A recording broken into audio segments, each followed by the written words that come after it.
Good morning class. Last class पर हम लोगों ने जो है पढ़ा था डिवाइडर का ट्रिक समूह। ठीक है, आज जो हम लोग पढ़ेंगे वो है न्यूलैंड का अष्टक नियम। क्या पढ़ेंगे? न्यूलैंड का अष्टक नियम। तो एक साइंटिस्ट थे न्यूलैंड, उन्होंने क्या किया था, अष्टक नियम इस पर आधारित एक नियम दिया था। किस पर? अष्टक। अष्टक मतलब हुआ 8। तो इस पर आधारित एक नियम दिया था। कब दिया था? 1863 में। ये एक इंग्लिश साइंटिस्ट थे। इंग्लिश मतलब जो है अंग्रेज। अंग्रेज सबका अंग्रेजी थे, लेकिन एक ही साइंटिस्ट थे। कोई रशियन था, कोई जर्मन था, कोई इटालियन था, ठीक, कोई पर्शियन था। ये एक इंग्लिश साइंटिस्ट थे, यानी जिसकी मदर टंग इंग्लिश थी। तो इन्होंने क्या किया था, सन 1863 में एक नियम दिया था। इस नियम के अनुसार इन्होंने बताया कि अगर तत्वों को, समझिएगा, अगर तत्वों को परमाणु भार के बढ़ते क्रम में रखा जाए तो जैसे संगीत के साथ होते हैं ना, सा रे गा मा पा धा नी, तो उसके बाद फिर से क्या आ जाता है, सा रे गा आ जाता है ना। तो उन्होंने बताया इसी प्रकार यदि तत्वों को परमाणु भार के बढ़ते क्रम में रखा जाए तो हर 7 तत्व के बाद जो 8वां तत्व आएगा वो पहले वाले तत्व के साथ समानता रखता है, जिसको न्यूलैंड का अष्टक नियम कहा जाता है। जैसे देखो, सा रे ग म प ध नी। तो देखो, सबसे पहले कौन सा है? Hydrogen, lithium, beryllium, boron, carbon, nitrogen, oxygen. देखो 7 है यहाँ पर। देखिए, देखो 1 2 3 4 5 6 7। तो 7 है, तो देखो ये 8वां एलिमेंट होगा क्लोरीन। तो देखो इसके बाद देखो 7 के बाद फिर यहाँ पर आ जाए इसके नीचे, माने 8वां तक किससे समांतर रखा है? पहले वाले से।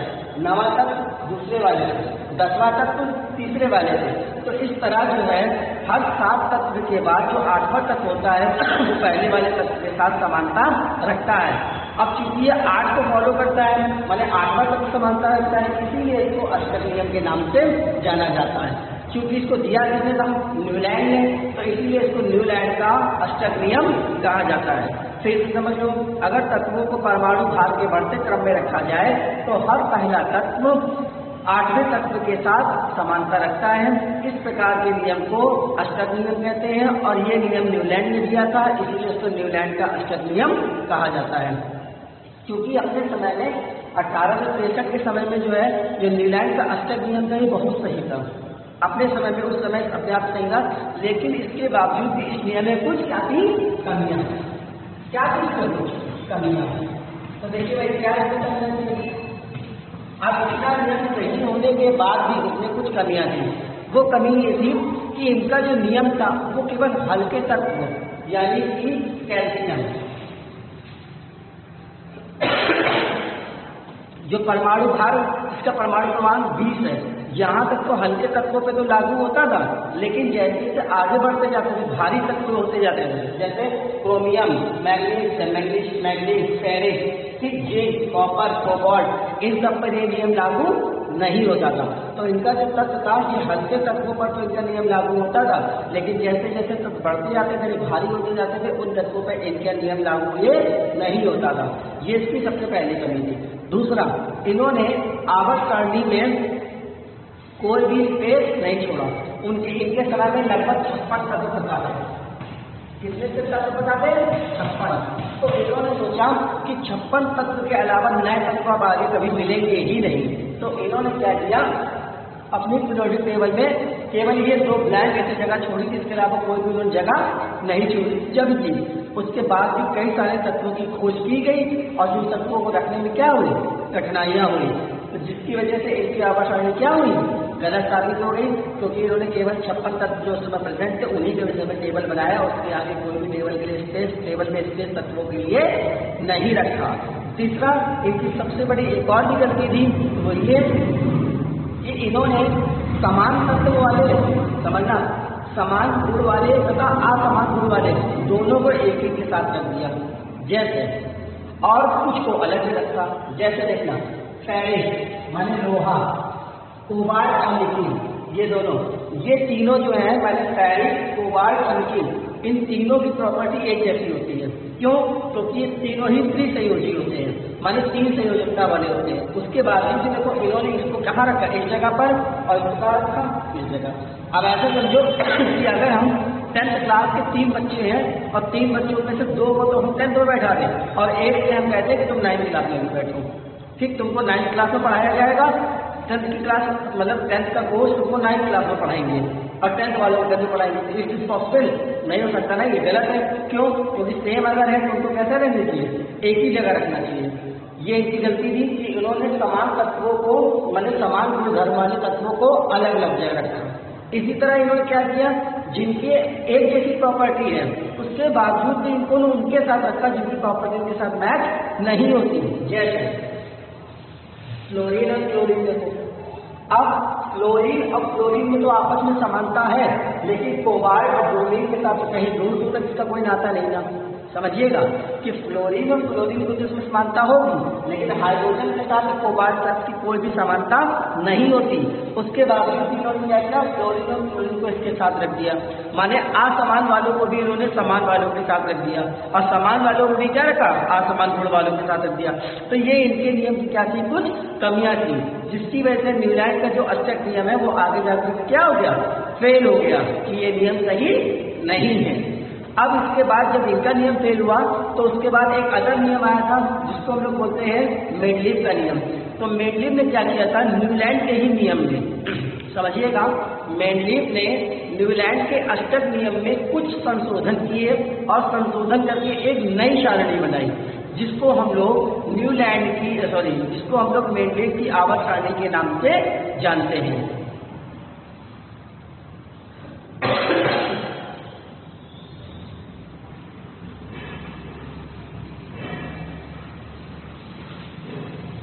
अब जो नेक्स्ट है आपका वो क्या है, मेंडलीव की आवर्त सारणी।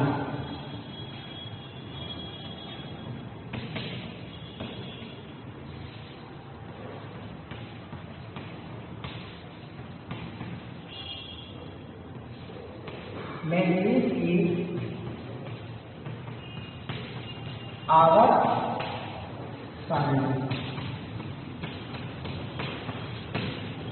अब मेंडलीव कौन थे, मेंडलीव जो है ये एक रशियन साइंटिस्ट है।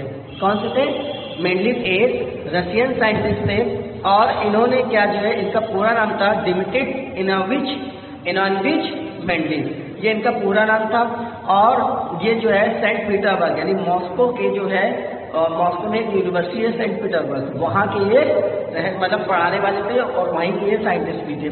उन्होंने एक जो है नियम दिया था और उस नियम के अनुसार, कौन सा नियम था, न्यूलैंड के अष्टक नियम में कुछ सुधार करके मेंडलीव ने एक मूल आवर्त सारणी तैयार करी जिसको हम लोग मेंडलीव की आवर्त सारणी के नाम से जानते हैं। मेंडलीव ने बताया था कि जो तत्वों का जो मूल गुण है वो परमाणु भार है। उन्होंने कहा अगर तत्वों को परमाणु भार के क्रम में रखा जाए, ठीक, तो एक के बाद एक क्या होगा, वो अरेंज हो जाएगा। इन्होंने एक आवर्त नियम दिया था, क्या दिया था, आवर्त नियम।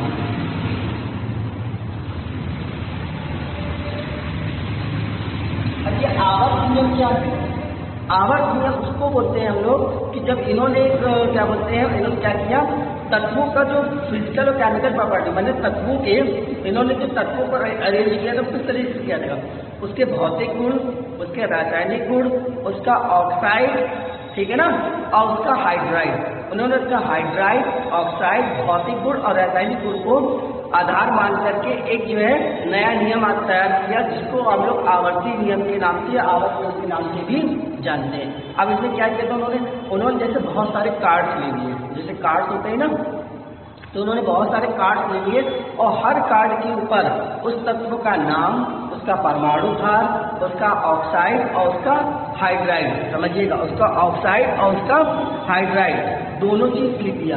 तो जब वो एक पे एक कार्ड लगाते जा रहे थे यूं इस तरीके से, तो उन्होंने देखा कि कुछ तत्वों के बाद, माने एक समय के बाद उन तत्वों की फिर से रिपीटेशन होती है, माने जो जैसे कि जो परमाणु क्रमांक के अनुसार, परमाणु भार के अनुसार जो रखे गए थे, तो रखने के बाद एक समय ऐसा हुआ कि एक के ऊपर एक कार्ड क्या था, आता जा रहा था।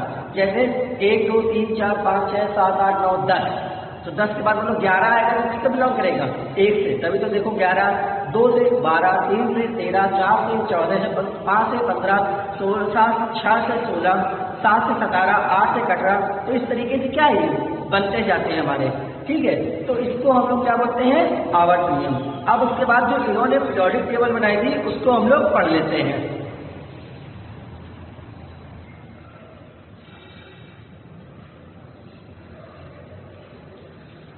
हाँ, तो क्लास जो है अभी हम लोग चर्चा कर रहे थे हम लोग मेंडेल की पीरियोडिक टेबल के विषय में। दिस इज आज पीरियोडिक टेबल ऑफ मेंडेल।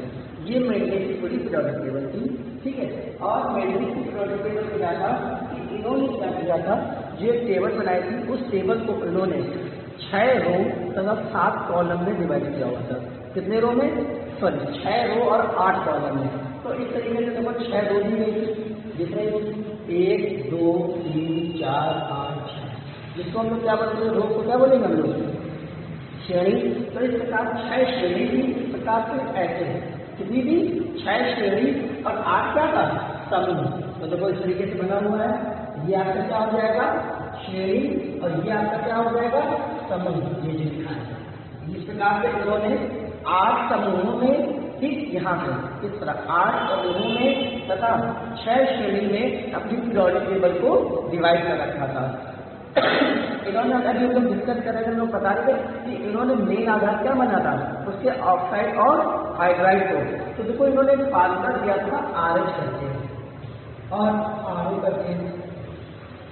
तो जहाँ R का मतलब होता है कोई भी समूह, R मतलब क्या है, कोई भी, ध्यान से जैसे RH है तो R का मतलब होता था कोई भी तत्व का नाम।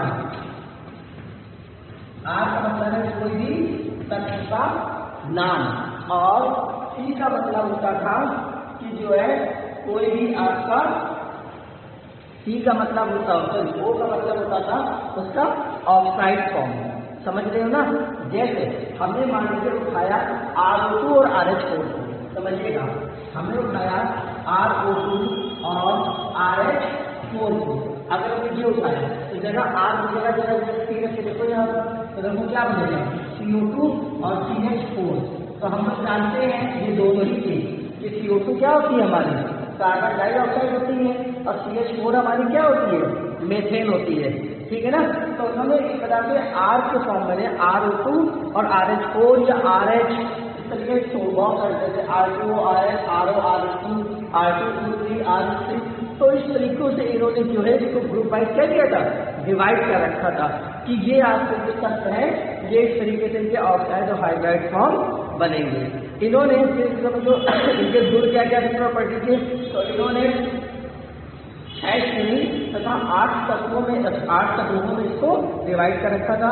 उसके बाद इन्होंने इन समूहों को और भी 2 डिवाइड कर रखा था, A और B में। जैसे देखो हर तत्व को 2 में डिवाइड, AB और 8वां वाला जो था वो ट्रांजिशन तत्व है।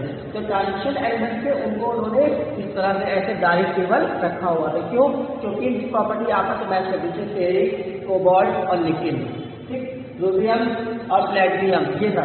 तो इनकी प्रॉपर्टी आपस में मैच करती थी, इनको उन्होंने एक साथ रखा था। अब जो 2 तत्व में डिवाइड किया था, एक था A एक था B।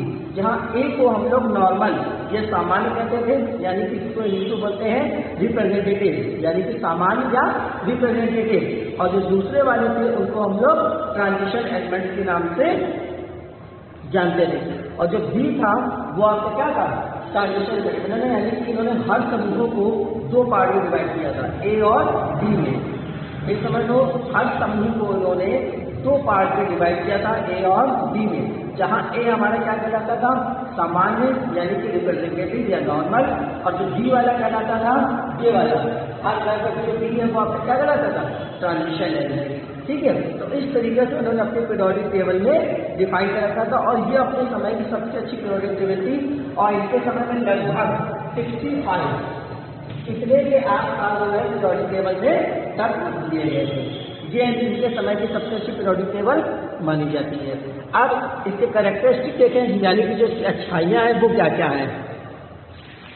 अगर हम बात करें इनके तत्व पीरियोडिक टेबल की अच्छाइयों की, तो इनकी पीरियोडिक टेबल की सबसे बड़ी अच्छाई ये थी कि कि इन्होंने जो अरेंजमेंट किया था वो इस तरह से था कि वो किस पे बेस्ड था, केमिकल प्रॉपर्टीज, माने उसका रासायनिक गुण पर आधारित था, जिसकी वजह से इनको याद करने में बहुत आसानी हुई। माने इनकी जो पीरियोडिक टेबल थी इसको याद करना बहुत आसान था। जैसे नामक अल्फी पास्कलर, तो देखो sodium, magnesium, aluminium, silicon, phosphorus, sulphur और क्लोरीन।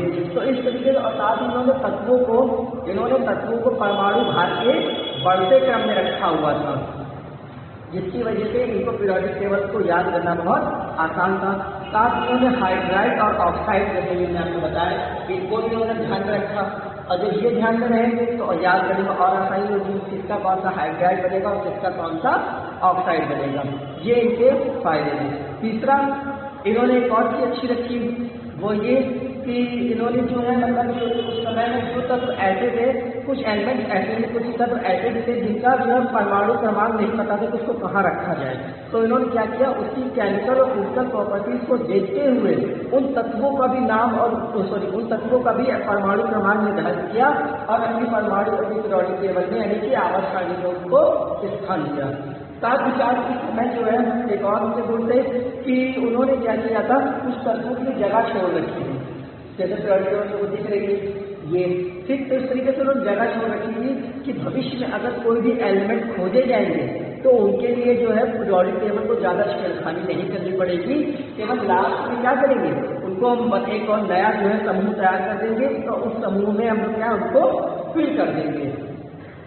जैसे कि हमारा वो कौन सा समूह था, तो सीधे सी बात, जैसे नोबल गैसेस, इनर्ट गैसेस, जैसे helium, neon, argon, krypton, radon, xenon, ये ऐसे तत्व हैं जो किसी के साथ अभिक्रिया नहीं करते और ये तत्व वाकई में मेंडलीव की आवर्त सारणी बनने के बहुत समय बाद खोजे गए थे, जिसकी वजह से जो है नई टेबल बनी थी। लेकिन उस समय उन्होंने क्या किया था, यहाँ पर लास्ट में एक और रो बनाकर उन्होंने कहा कि जिसको जीरो ग्रुप या जीरो समूह के नाम से कह सकते हैं, उसमें आज को रख दिया जाए कि ये तक ऐसे जो किसी के साथ मतलब जो रिएक्शन करेंगे नहीं, तो इनको अलग से एक नया समूह बना दिया जाए इस तरीके से और वहाँ पर जो उसको रख दिया जाए, ताकि वो बिल्कुल अलग रहेंगे टेबल से, किसी प्रकार की बिल्कुल छेड़खानी नहीं होगी। क्यों? क्योंकि वो किसी से रिएक्शन नहीं देंगे, इसीलिए इनको जो है अनरिएक्टिव एलिमेंट के नाम से जाना जाता है, या जिसको जीरो ग्रुप के नाम से भी जाना जाता है। ठीक, अब इतना होने के बावजूद भी मेंडलीव की आवर्त सारणी के कुछ दोष थे। पहला, इन्होंने क्या किया था, हाइड्रोजन को इन्होंने दो जगह रखा था, यहाँ पर भी रखा था टेबल में और साथ ही साथ इस जगह भी रखा था। हालांकि बुक्स में यहाँ दिखाया नहीं गया है, पर हाइड्रोजन को इन्होंने दो जगह यहाँ भी रखा था। क्यों रखा था? क्योंकि हाइड्रोजन दो तरीके से काम करता है, हाइड्राइड फॉर्म में भी काम करता है, ठीक है, और मतलब एक सिंगल बॉन्ड की तरह भी काम करता है, डबल बॉन्ड की तरफ करता है। जैसे देखो HCl भी बनाता है ना, और आपका साथ NaOH भी बनाता है। तो देखो हाइड्रोजन दोनों की तरह बिहेव करता है, इसकी तरह भी काम कर रहा है, इसकी क्षार धातुओं की तरह। और इसको क्या बोलते हैं, हैलोजन।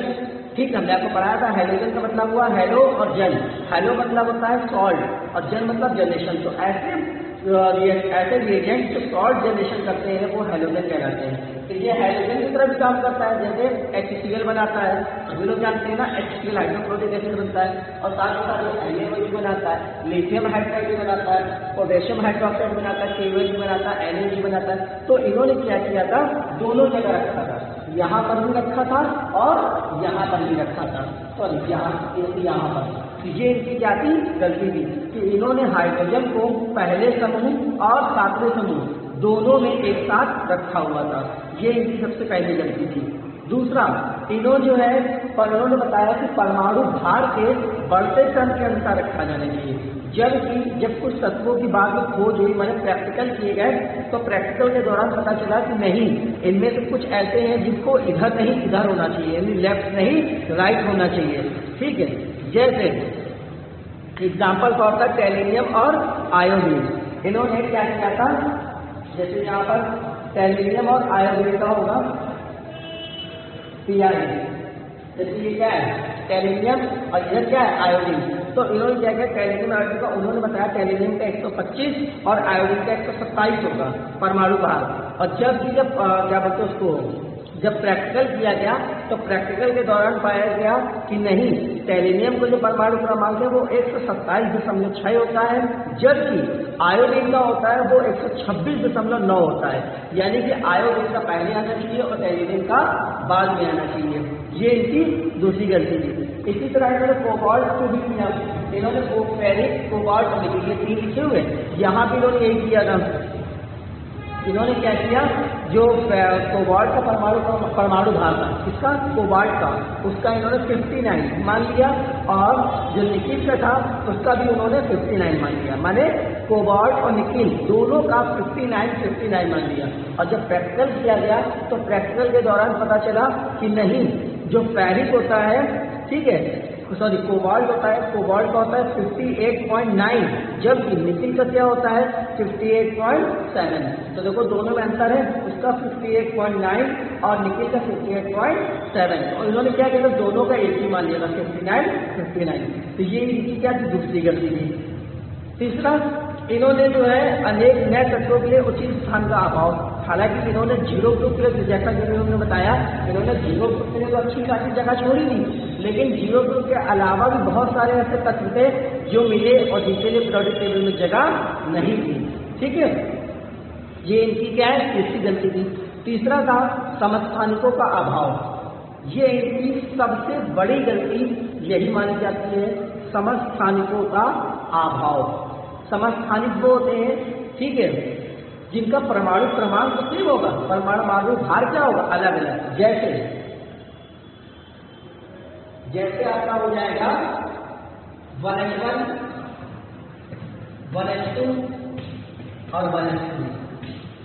ये आपका है प्रोटेनियम, पहले वाला तो क्या है, प्रोटेनियम, ड्यूटेरियम, टाइटेनियम।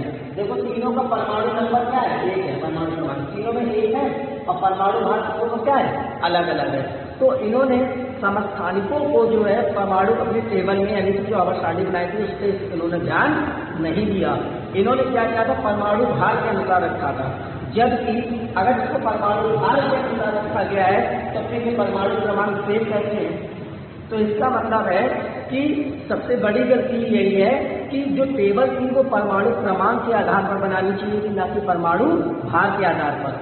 क्यों? क्योंकि भिन्न भिन्न तत्वों के परमाणु क्रमांक तो सेम हो सकते हैं, लेकिन परमाणु भार सेम नहीं हो सकते।